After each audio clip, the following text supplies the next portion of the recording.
kind of see, we've got a bunch right here in the front. Let's all get cozy on this chilly morning here in January. This has already been a long January. We've had like the fires in California, TikTok, everyone lost their mind over that, and then the next day was like, oh, okay. Yeah, and like I love watching all the videos of like, what am I gonna do? My daughter was like losing her mind on her phone. It's like, she's like, I've tried to open it like 9 times and it's just not there. And then poof, it was back on. Well, I am so excited that we have Clark Duncan and Jeffrey Kaplan here today. We have been so blessed to have them on our chamber staff through this crazy hurricane season and the recovery process. I don't know if you've been to other chambers, but they're not like ours. We have a chamber that really cares, is really dedicated to the entrepreneurial community, and continues to show up. So, without further ado, I'd like to bring Clark Duncan and Jeffrey Kaplan up to the stage.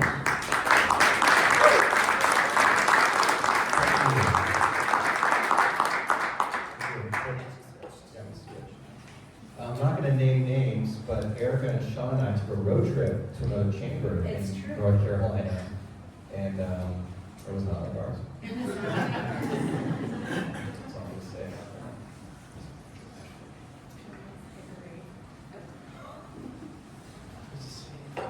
Yeah, let's get a presentation.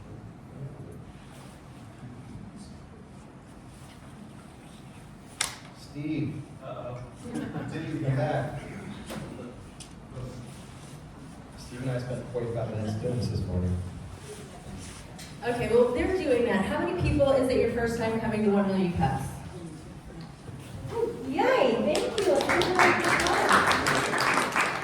And I guess the rest of you have been here before. Do you know the people you're sitting next to? How many people do you know the people they're sitting next to? Okay, that's good. Okay, so following the presentation, I invite you to all take a minute to say hello to the people you're sitting next to.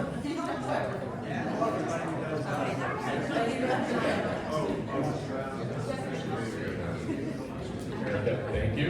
Thanks for having us. All right, we got tech. And Isaac is going to ask you to stand here on the stage. Okay. Is this? Yeah, much better. Great. Jeff, you should get up there too. No, but we're doing like We got a little tech in. We have choreography. Thanks to TikTok. Great to be here. Thanks for the invitation, Eric. Thanks for being such a great partner in the work of economic development. So I think we're going to talk a little bit about that generally this morning, and then hopefully leave some good time for just Q&A and conversation. It's been such an interesting and I think pivotal time in our community. But I always appreciate the opportunity to center the subject of economic development in this community as one of those often overlooked tools in the toolbox to face the challenges that together we're navigating of growth and now economic recovery post-natural disaster. For those of you I don't know, my name is Clark Duncan, and I'm proud to serve as Executive Director of the Economic Development Coalition for Asheville, Buncombe County. Clearly a marketer did not come up with that name in 1994, but we're celebrating our 30th year as a public-private partnership between our county commission, our city council, chamber. We're funded about 1/3 through public assistance of the county, 1/3 through our capital campaign. We operate a foundation, and 1/3 through operating income and earned income. So every time you invent or buy a ticket to one of Jeff's exciting events, you are advancing the work of economic development in Buncombe County. But let me start with this, which is just what the heck is economic development? My mom still struggles with this over Thanksgiving dinner. But the fact of the matter is it means something different to everyone, right? So I always like to start here to kind of ground the idea that that's okay. The upper one, I'll point out the taxpayer circle, that's our county manager, Avril Pender. And in our first handshake, she's like, Clark, we're gonna get along just well because I need taxpayers in every household.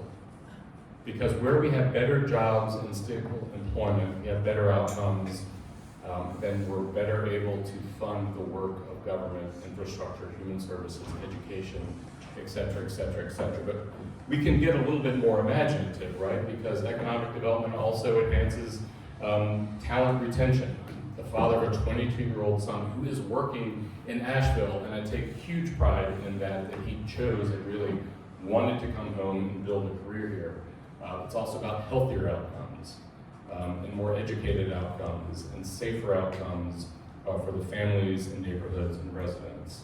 So that's kind of lofty, but better employment in the household is the idea. And our mission at the Economic Development Coalition really starts with wage growth. We have continued to lag our state and our nation in average wage here in Western North Carolina for time immemorial. And so that is part of our goal, and part of the work is focusing on industries, focusing on entrepreneurial ventures, focusing on major industries, small businesses, all that are pulling towards growing wages in the region.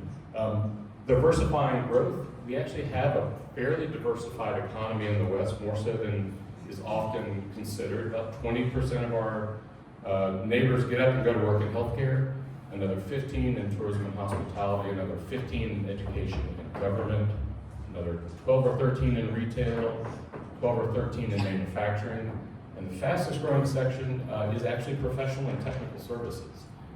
This is the organic growth of lawyers and accountants and consultants and engineers that you see as economies grow. So to talk quickly about an economic development strategy and not put you to sleep, I'm going to set a little bit of the table on the economy around us. And this is obviously the subject of the hour, right?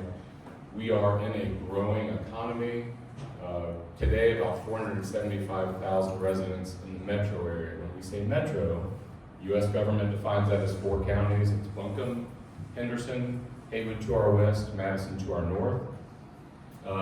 Demographers tell us by 2030, we will be about 508,000 residents locally. That comes with a lot of upside. It also comes with challenges. And that has been kind of the conversation in this community for the last several years. How do we adeptly respond to smart growth? I love this slide. It's a little too busy, so I'll explain it, but it's also slightly counter-narrative, which is the in-migration that is fueling our growth, because it's not natural population growth. In-migration that's fueling our growth actually skews younger and skews more highly educated than our existing demographics. So for anyone that hires in this community or is growing a business in this community, this is good news. This is confidence that we are attracting a younger demographic that will continue to fuel your talent needs for the next generation. This is also good news, that our in-migration or our population growth is translating to workforce growth. So yes, we are also attracting high wealth individuals, second homes, retirees. That's great. But as you can see here, we actually have 22,000 net new people engaged in our workforce since the onset of the pandemic. And we remember kind of that incredible tension and workforce exit that we all felt in 2020 and 2021.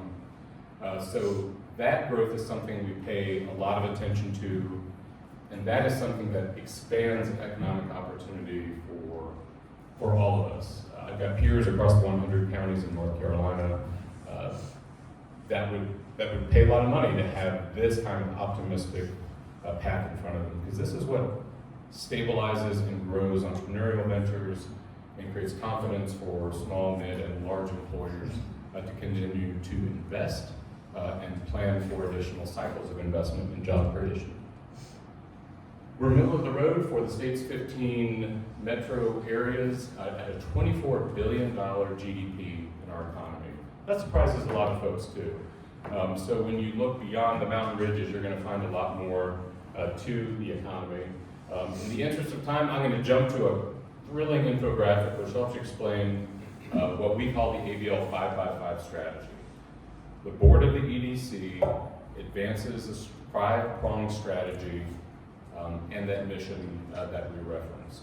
So we have staff, for example, that is dedicated to nurturing local industry, someone that has walked the floors of our 225 industrial sites, whether they employ 2 people or they employ 1,500, like our Electric and Arden, and understands their needs, efficiencies. We operate sustainability councils and leadership councils so that our workplaces are better prepared to attract both innovation and new technology and new machinery and equipment, which is both going to upskill our residents but also create new opportunities for job creation. Recruiting new growth, recruiting complementary new businesses that help us advance community goals is a key part of it. I would say it's often thought to be the only thing that economic development is, but it's one of several comprehensive strategies.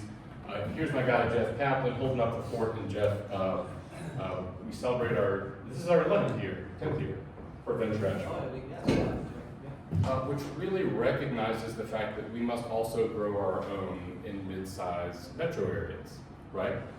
We're not going to recruit our way out of growth. We're not going to cater just to local industry to meet sort of these larger economic challenges that we're facing. So this grow your own strategy is asking the question, who are the headquarters of Asheville in 5 years and 10 years? And that work happens here at Hatch, unlike anywhere else, really surrounding that talent with the connections, mentorships, peer group, access to funding that will allow you to scale to help us assist in meeting our job creation goals. This current cycle, we also have 2 capacity building strategies around workforce investment. It's important that we think not only about where and how we increase economic participation in our community. We've always been a low unemployment market, decades and decades. In fact, for the 5 years leading up to the pandemic, we had the lowest unemployment of any county in the state, uninterrupted, month over month, year over year. So we have to think strategically about bringing more people into economic participation as our way forward. And that's been a key part of our strategy, as well as looking at the sites and buildings, like the one we're sitting in, that can help facilitate, be a place where that kind of economic development can be rooted. Walking quickly through some of our local industry retention and expansion initiatives, over $745 million invested in local tax base over the last almost 5 years. And what I would tell you that I love about this slide is the diversity of businesses you will see here. I think Poppy's is probably always worthy of a round of applause. Ginger brought home $9 million in revenue last year, and really a stellar example of the power of entrepreneurship in this community. Life's Abundance didn't get a lot of press. A small headquarters on the South Slope coming out of Jupiter, Florida. They have organic pet foods and organic beauty products. They chose Asheville very intentionally. They're growing to a staff of about 30 over the next few years. And then on the other side of the spectrum here, you have homegrown manufacturing like Industry 9. BorgWarner Turbo employs 1,100 people in our community. 170 of those are degreed engineers in an R&D center, and they are driving fuel efficiency and leading the transition from combustion engines to electrification. Don't ask me any questions about the future of electrification today. We'll take that one in a few years. And of course, aerospace manufacturing remains dominant. System Logistics is a tech manufacturer in Vista Industrial Park. So a very diversified industrial base. Our workforce programming, I'm just going to name check a few here, but really it begins with, and I hope you all think about this as employers, where are my staff coming from? Like, right, where are the talent pipelines in my community? Who can we lift into economic participation that's not currently participating and needs additional support? Are we, in other words, developing our workplaces as well as our workforce? And finally, targeting underemployment, also a long time and hard to measure trend in our community. So how can we support folks moving from $15, $16 an hour, they're paying the rent, they're making the mortgage, maybe the car payment, but they can't afford to take the time out to invest in education, even 6, 7, 8 month credentials that could allow them to access $20 to $30 an hour employment. So this is our three-pronged strategy on workforce development. And lastly, if you haven't accessed our research pages, I take such pride in the fact that we are home to Riverbird Research. Heidi Reiber has been my colleague, our partner in arms for over 15 years. And there's a ton of available research available online, economic indicators, some updated quarterly, some monthly. And obviously, that's the data we are looking for as the public sector and the private sector in navigating strategies for recovery. We'll talk a little bit about where we are next. I think I'm going to pivot real quick to let Jeff talk about our fifth strategy of Venture Asheville and how we're thinking differently about entrepreneurial cultivation, especially post-storm. But I would offer a sincere invitation. The EDC is a publicly appointed board, so therefore our meetings are open to the public. And so if you're ever curious, on fourth Fridays of the month, come on by. We're typically up in the boardroom, so I would say maybe reach out to Jeff, because sometimes we move around the community a bit, but would welcome having you there. Very big caffeine. You must RSVP. You can't have to show up. You have to RSVP to dmonstrol@ashevillechamber.org. Jeff, I'm going to... But go back 1 second. Yeah. Put you on the spot. What were the last bullet there? 5x5 strategy, recovery, focus groups, research. What can folks expect at this board meeting? The best laid plans, y'all. Every 5 years we update our strategic plan, and we started that process in July.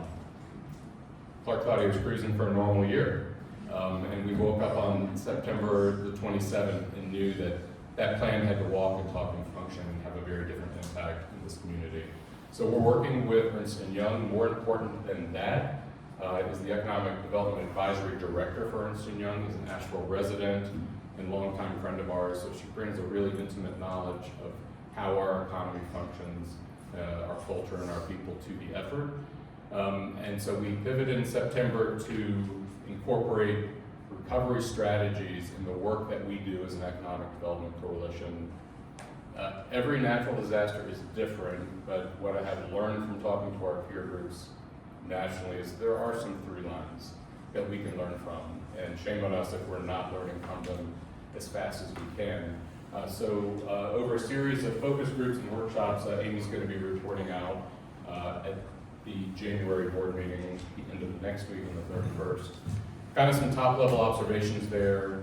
We're on schedule to do an event and a release of that strategy in March. So, of course, we'd welcome you to join us then as well. But we'll get some top-line observations at the board meeting. Thanks, Clark. So I'm going to go a little deeper into Venture Asheville, and I've done this talk, version of this a few times in this room. Thanks for entertaining me again. This is more an update on our, I guess, our most high-profile way to address recovery. Now, there's not one silver bullet that's going to pull us through recovery. It's going to be lots and lots of initiatives from lots and lots of partners. I'm just going to share a little more where we're working on right now. And let me just share this quote. Well, why do we do what we do? Why is it so important to have entrepreneurs fostering high-growth initiatives or high-growth companies in town? Who here is from Charlotte? One bullshit. Who here is from Charlotte? Okay. Who here has been to Charlotte? Okay, cool. Thanks, guys. There you go. All right. There's certain names you see in more developed communities, right? So I like to pick on Charlotte for the Levine Children's Hospital. Or go to UNC Charlotte. There's a Belk College of Business. App State has a building named after the Levine family. And so in communities that are more developed, philanthropy thrives. And philanthropy isn't coming from the government, it's not coming from a foundation, it's coming from entrepreneurs who've been so successful they can foster growth in their community through giving back. What we're doing at Venture Asheville is a long-term play. Yeah, these companies are great, they bring a lot of outside capital, they pay high wages, but ultimately, the people at the core of these companies, the founders, become our philanthropists. I see one in the back who's becoming a philanthropist right now. Venture Asheville, we build entrepreneurs and get companies funded through 3 core initiatives: mentorship, financing, and events. We're going to talk about Optimist Ventures, our new hybrid of mentorship and financing, which is about to open applications. I did this presentation like pre-Helene, and it was a different focus. So it's really unique now, thanks to my friend Ginger Frank, who called me and said, we got to do some grants. And I was like, well, I'm doing this fund, and we figured out we could actually work together to make a hybrid venture philanthropy fund. It's $1 million fund. Half of that is raised from donations from Poppy Popcorn, thank you, from Bank of America, from individuals. A bunch of folks, the Venture Asheville Honors, donated live with the QR code, and then private investors make up the other $500,000. Using that, we're going to create an accelerator modeled after Y Combinator with weekly workshops and mentorship and community meals. In our focus areas, really similar to Elevate, anything that's a high growth venture. We're expecting a lot of outdoor gear products, CPG, some of the scalable parts of food and bev. If there's any tech, great. But importantly, the thesis is very different than a typical VC fund. We're not looking for companies that are going to be rocket ships, raise outside capital, and get an exit in a couple of years to get a return. Instead, this model works by investing in long-term, ambitious companies. Companies that can keep growing, keep hiring great folks, paying great wages, and to really have a sustainable growth trajectory. So it can still be high growth, but also sustainable without needing to be one of those 1 in 10 rocket ships or 9 of those explode. Another way to think about this, if I was truly a VC and I made 10 investments and only 1 was successful, you would say that's a great VC. If I was an economic developer and I told you only 1 in 10 of our companies do well, I'd be a pretty shitty economic developer. So those values between VC-led values that you see a lot of ecosystems follow are really counterintuitive to what we do in economic development and community development. There's an accelerator of 15 weeks of programming with lots of topics to help folks grow into their entrepreneurial potential. I'm going to talk more about our targets and goals. So it'll be 20 companies, each getting a $50,000 investment. Only half of that is paid back. So the first $25,000 you get is a grant. The second $25,000 is paid back on a shared profit agreement. You have to be in Western North Carolina, and we hope that you'll be able to hire at least 10 folks and get to $1 million in revenue, paying those folks above average wages. Anyone know the county average wage? I bet Clark knows. Clark, what's the county average wage, roughly? Today's about $54,000, so that's 26, 27. That's a big jump from a couple of years ago. It was 46, 47. We continue to see huge year-over-year wage growth, wage inflation, wage growth. And so that's what we're looking for. That's going to be kind of our barometer for the kind of companies that we want to put a check into. Can you be hiring folks above that $54,000 level? And the last thing I'll say is we're looking at companies that could use this investment to pivot from where they were before the storm. It's a new economy, it's a new market. You still have an existing customer base or location, maybe you need new equipment, something to revitalize your business. Those could qualify as well. Application's going to open really soon.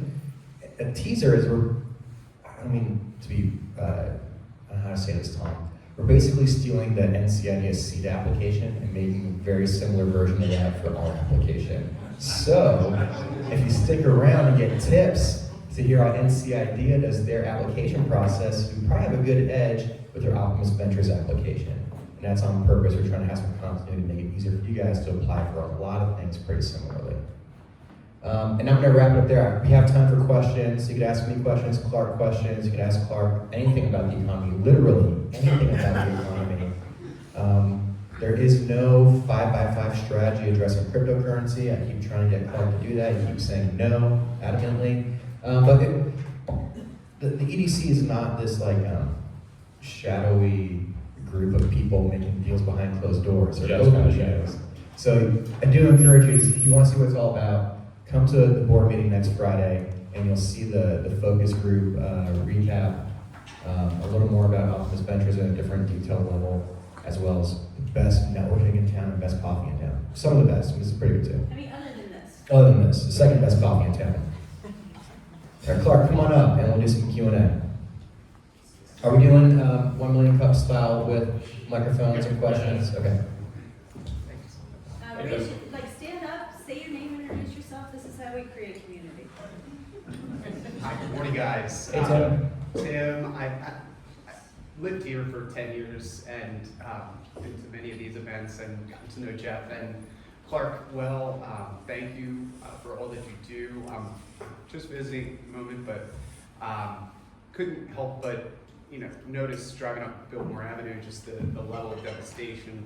It's really shocking to hear about on the news and social media, but it really hit home, for me, driving up Biltmore and seeing buildings just totaled. And obviously, there's so much that needs to be addressed. And I happen to see that, President Trump is actually going to be here Friday. I am not here to support, any politician or anything like this. And I think it's so important at this point in time to be looking at a post-political mindset, particularly, with all that's happened here. And so I guess my question is, simply are there plans for the EDC to meet with officials while he's in town?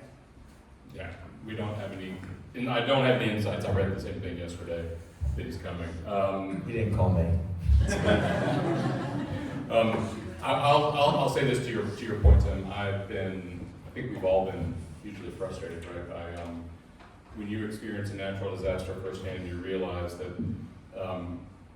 that process is broken in our country. Like the fact that the SBA was not funded. Chris has spent a lot of time in the SBA Emergency Support Center with us in October and November, and we were encouraging people to apply for no-cost, low-cost loans, which is great, with the hope that our Congress would step up and fund it in November. That's inexcusable. To your point, I've been heartened by the work that our mayor and county chair have done in working their political channels, because that's their lane, and we've seen the speaker here. Congressman Edwards has been very aggressive. Tom Tillis, his speech on the floor, chastising Senator Paul for standing in the way of WNC funding was, I think, something that we all applauded. So we are where we are. I think when I have talked to my peers in other communities, and we kind of sometimes feel like the house is on fire. I was with a great Jeffrey the jeweler was at an event, and spoke both at Venture 15 and then at an event last week. And he said something that really resonated, because as much as we're moving forward and it's a beautiful day and we're all trying to be optimistic in this room, he said, y'all, it's still September the 27th for my business. And so that is a message that we have to carry constantly to those that have access to funding. The state level and General Assembly and Raleigh. So while I don't carry those messages, I know people across our community do. Our Chamber of Public Policy is focused exclusively on that for the last 4 months. And so, yes, it's building relationships with any of those doors that will open and bring funding down. But no, don't have any insight into Friday. Other questions? Raise your hands high. Great. It's a race. Would you say, why do that? Would you say that we've had incredible bipartisan support since the storm here? I guess our region and our state? My bad, sorry. Change your attitude. Next question. Politically, that wouldn't be a good question to answer. I'm Dave Kaplan, and I moved here 4.5 years ago from Indiana, and was very involved with our chamber there, was on the board, and a number of things over the 20 years. One of the key pillars you showed was nurturing local industry, and the general comments I heard from economic development people is that 80% of new jobs come from local businesses. So if you could comment a little bit on the key programs that you have with local industry. Yeah, so our industry services director is not with us this morning. Ashley Swanger is, I think, actually known by a lot of folks in the room. Ashley's approach, when you have such a large industry base, is really holding convenings that advance and encourage better better business practices, right? So whether we're connecting them with our workforce programming and rethinking how their employment practices to be more competitive, or how we think about sustainability and helping companies reach their ESG goals, make them more competitive and make them more efficient, and which makes them, if you're in a large enterprise, more competitive to attract, for example, new investments in technology or new product lines. And companies that are innovating, as I said, it's a virtuous cycle. They're investing not just in taxable equipment, but in people. And that ultimately is the cycle that we're seeking to create. So just like that happens here in Hatch in the microcosm, it's connecting one another. You all run businesses 40, 60, 80 hours a week. It's the same for someone if they have 1,400 employees. They have little time to look up to the horizon, to connect with a peer, to share best practices. So those are the opportunities and connections in the kind of programming that our industry team faces. Hey, you guys know I'm Will Sampson, and if you didn't attend the Venture 15 this year, see if you can get any footage of it, because it was one of the most inspirational evenings. And I'm just curious, like when I look at your strategy, spot on, really good tactics, I'm wondering what more we can do to build some of these kind of hopeful rally type sessions. Like it seems to me that one of the ways we build a more vibrant economy is getting people excited about the possibility of starting their own business, building the business here. And I'm just curious whether that's part of your long-range vision as well, whether that fits in, not just the nuts and bolts, but how do we get people excited?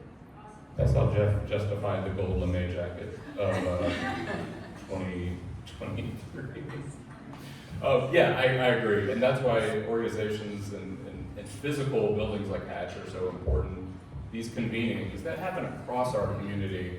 And I think I started off saying this, Jeff, I had your thoughts, but I think talking about the value of what you do in running your business and its impact on the community, facing challenges of growth, facing challenges of disparities, facing challenges of affordability. Like, I would love to see that voice, that pride, like really more celebrated as, again, this tool in the toolbox of making Asheville a better, more sustainable, healthier place for everybody. But it comes with, I think you're right, the responsibility for all of us to celebrate that. So I think it's an important part of what happens here.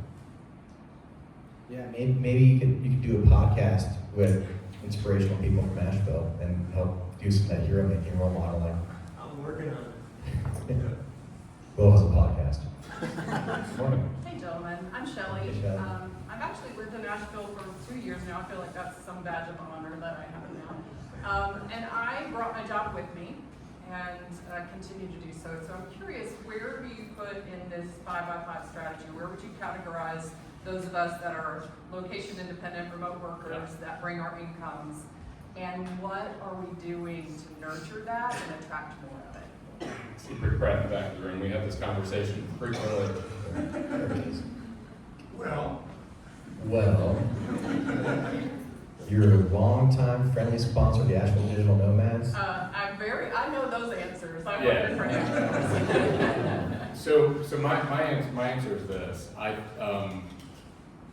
Maybe by nature, maybe by professional disposition, I've seen our growth in Asheville has come not because we have cheap acreage. It doesn't come because we necessarily have the lowest cost of doing business in our state. It comes because we attract talented people to our community. That has been our stock in trade. Any success we've had over the last 20 years, creative, smart, driven, gritty people love this community and are drawn to it. I came 25 years ago, but my wife grew up here, so I think there's a great expression, visitor gone local, and so you're now local. I look at that growth in migration as part of our labor shed, part of our talent shed. And so when we are looking at growth, that's a really important aspect for us to demonstrate, whether someone is here locally thinking about growing that headquarters presence, or hiring that extra marketing team for the first time, or taking a contract manufacturing operation and bringing it in-house for the first time. These are the data sets that we sit down with in our real-world research to help our private sector clients, Buncombe County businesses understand. And I think that shadow labor shed is incredibly important. Selfishly, I know a lot of great companies in this region that would love to talk with you if you ever looked for employment in the market. But I think, our strategies with digital nomads and with Rick and how can we continue to make our digital nomads, for lack of a better word, our remote workforce, feel a part of this community, to make it sticky.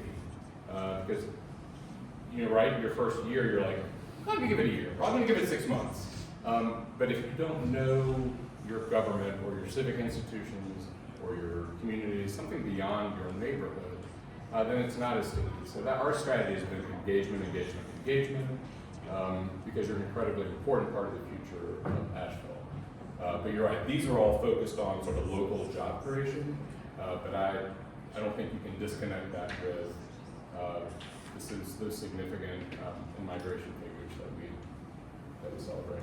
Yeah, I'll do a quick tag on that. And other markets have large employers where founders of new ventures meet. So I saw something where like 80% of new ventures in Washington were Microsoft alumni. Right, that's very common. I think WhatsApp and Instagram were both founded by Facebook alumni that were later bought by Facebook. It was kind of a coincidence. But it's very common in the Triangle to see folks who are at IBM or Lenovo or the Red Hats, right, that meet people because I'm in design, you're in engineering, I've known you, I've seen the cafeteria, see the events, we build a rapport. Hey, we have some matching skill sets. Maybe we can go out together and try, put out a shingle and try to make something together. You don't hear about two nurses at Mission that are starting a business here, right? You don't hear about two folks at Biltmore who decided to go into something new. We don't have that kind of culture here that you have in other markets where large employers foster and celebrate spitting out. I believe the digital nomads are going to serve that purpose. So at 3,700 members, Rick, where are we at? 3,300, looking ahead. That's where folks are meeting each other, and we've seen, like, I'm going to pick on Agenda Keeper, Actiga, Shane Pareto, who's got a spot in the back corner here, right? He's got this whole crew of folks who came from digital nomads, and some are fractional, some are full-time, but they're building products together and they're getting revenue, so it's a source of our kind of innovation of talent strategy, if you will. So, and then I believe the same thing's going to happen that we see with our founders, that our philanthropists and our civic leaders and our elected officials will be coming from our nomad group. So for us, it's a very long-term strategy to stay close with the nomads, keep supporting it, and try to be your best friend as long as we can. I'll add what is both not unusual and hyper unusual about this phenomenon is clearly this was a demographic shift that happened across probably the globe, that we saw it in the US post-pandemic, right? So lots of communities experienced something similar. What's really different is this conversation. And I had it yesterday. It was he was actually a retiree, high wealth individual, gated community, shows up at our company trying to get a coffee. How can I participate? How can I volunteer? How can I become a part of the community? And that's what's different. I think that you're here, for example. Like, you come to participate, not to hide or not to be insular. And so I think we welcome like everyone's role in making Asheville a better place. So that's what I find unique about this demographic shift for Asheville. Okay, we're gonna pass it to Eric. One more question. Well, okay, never mind, one more question. It's got a short question that's burning. Yeah. I don't know. Good. Yeah, it was Good. me. Okay. She was waiting on that. Yeah. You guys rock paper, Okay, scissors, rock, paper, scissors. We'll podcast. Hi, my name is Christine, and I'm in the hospitality tourism industry. And from an economic development standpoint, for those who have a hospitality tourism business, from my perspective, not in economic development, a lot of owners I talk to, they think their main challenge is finances. I, however, don't necessarily agree that that is. Yes, it's part of the puzzle, but there's other parts that go to that puzzle. And so from an economic standpoint, what could you either give some inspiration or a perspective to shine light on these hospitality tourism businesses? What can you tell them, like, from your perspective? Not a short question, just going to call that out. That was an insightful question, which deserves a lengthy reply. Yes, Yeah, so clearly not featured here, but Explore Asheville is kind of what I would say is like a sister partner agency of ours. Where we've worked most closely is in, they have, in the last 2 years, realigned all of their outbound marketing for meetings, conventions, associations around our sort of target industries. In other words, giving us as a community the opportunity to be at a podium like this and talk about why that technical organization would be at home here, or that manufacturing organization would be at home here, or that outdoor products organization would be at home here. So we have lots of ways we connect, which wasn't your question. I think the hope right now, it's evident. We're at 6.1% unemployment. That's roughly 15,000 of our neighbors. We understand the majority of those are in hospitality. It's, every one of these Black Swan events from 2008 to 2020 to today, it's hit a different part of our economy actually, and that is where I think we're experiencing the most pain right now. I've been really heartened actually by the response of not just locally but the outside community responding to what they know about Asheville, and that idea that we're inviting people to be part of the comeback. And I think that seems to be resonating a lot. It works a lot in our world. I've gotten calls in the weekend after the storm from Germany, for example, or firms that have been in communication with us. So I think it's going to be a dark year while we restaff, and I think staffing is going to be the crisis point right now because from what I hear from Dick and others, is there's still a real challenge for folks that are flipping the light switch back on and some are waiting until the summer. But I think the future is bright. I think if you look at pre-storm trends, growth, in visitation, I think those trend lines will continue. The challenge is, they say trends are sometimes exacerbated post-storm. That also means negative trends can be exacerbated. So I think we're seeing our affordability and housing issues being perhaps, if it was smoldering before, it's on fire now. So while I'm very bullish on the future of hospitality and visitation, I think Vic tells us it's a 12 to 14 month recovery in that marketplace. Sorry, no good answers there. Is this on? It is on. Okay. Anyway. It is a short question, but before I say that, I want to put in a plug. Go back to your question over there. So Hatch, I'm Mallory, I'm Vice Chair of Hatch. We're all about convening and we're all inspiring. So quick plug, we have our Hatch This event rescheduled to March 28th, I believe. We were literally going to have it the weekend of the storm, y'all. We were so pumped up, you guys probably saw the videos. And we're like, should we bring it back yet? Is it too soon? But I don't think it's too soon. I think we need to get towards innovating again, towards thinking about the future again, towards being excited again. So everybody in this room, go and check out hatchinnovationhub.org and sign up and get your tickets. And come that weekend because you will be so inspired to start all kinds of new businesses. And between now and then, we also have recovery roundtables that you can be a part of to connect with other founders and entrepreneurs, and those are happening monthly. Okay, now back to my question. This is for Optimist Ventures. In the light of innovation, what kind of companies are you specifically looking for, as in how mature or early for those applications going out? Yeah, so we're taking post-revenue companies because you have to be able to show a repayment schedule in the first year. Now, your repayments can be as low as $6,000. They'll never be as high as $9,000 per year, and that's only for 6 years. It's a sliding scale based on your revenue and profit. So that's the main part. We want to see companies that are going to grow and have wages that are above the average with a scalable product or service. So that. Are you doing it next year? Yeah, that's right. So we have an application now.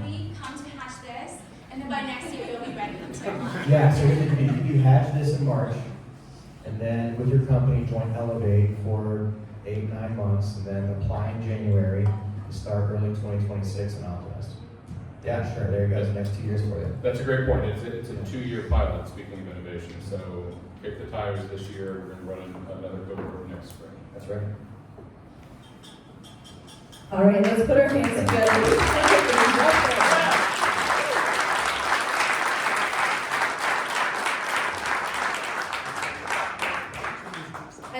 I love just the energy in this room every Wednesday. Thank you guys for coming out. We have like an amazing group of leaders in our community that give me the ultimate faith. Oh, cool. Okay, you did all that. If you can take a minute to take out your phone, scan the QR code. This helps with funding for all the programs that Hatch has going on. And all the partnerships that we have with Mount Bismarck, Venture Asheville, etc. So funny, this QR code world we live in these days. I've got more for you. My clicker not working? Okay, big shout out to Charlie and Troy Ball, the Hatch Foundation, Western Carolina University, SCORE, Colton Group Financial, ERC Broadband, Mountain Bismarck, Dynamite Coffee Roasting Company, WNC Business, Hatch Co-working, Inside Edge Consulting, and now we have the Giddy Chick, who is open from 11 to 2 Tuesday through Thursday, making our coffee every Wednesday morning. And along that line, we are looking for sponsors as we go into this upcoming year. Feel free to take out your phone, scan the QR code. If you know somebody that you feel like this would be a good fit for their business, we've had a few people reach out already, and they're excited to just know that every week they'll get mentioned in the newsletter, they will get mentioned on social throughout the year, and right here live in person every single Wednesday. It's a great marketing opportunity to a direct audience. If you have a mug from the mug library, return it to the mug library.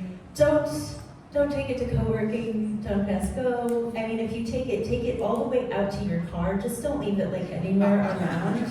Yeah, and we thank you for that. We'll clean it and make it fresh for next year, or next week.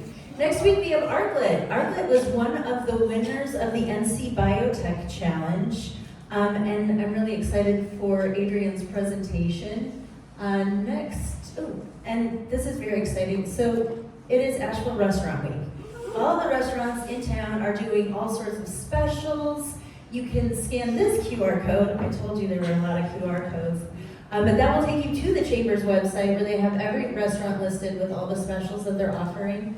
I personally am excited. We're meeting some friends at Gemelli tonight, and I'm like, ooh, 3-course dinner. Let's go. On the 23rd is a TED Talk by Gary Baker. It's hosted here at Conference Room 5. And I think, here's Brett. Brett can answer any questions that you have about that. Is there a cost to it? No cost. Totally free. So Totally free. come. Yeah. Yeah, totally. Yay. And I think it's last but not least, we have the Wortham Social and Comedy Show happening this Friday. So come to the Wortham from 6 to 8 if you can. Buy a ticket and stay for the comedy show. It's always fun. It's at the Wortham, so the social is 6 to 8, comedy show starts at 8, and it's always a good time to get out and connect, get downtown, maybe go have dinner before or after. You got all the options, but let's support local. Thanks for coming out today. Say hello to your neighbor, and we'll see you next week. Oh, wait. Happening next is the NC Idea Grant Info Session, which is in the new event space. This is our very first official event happening in the new event space. So if you want to hear more about NC Idea Grants, they're going to be doing the info session just across the hall. So grab a cup of coffee, move over there, and Mountain BizWorks is hosting, I think it's one of their founders cohorts here. They have a lot of foundation classes coming up, a lot of support for entrepreneurs. So if you're thinking about starting a business, also look there to Mountain BizWorks for that hands-on support. Thanks so much for coming. Have a great day.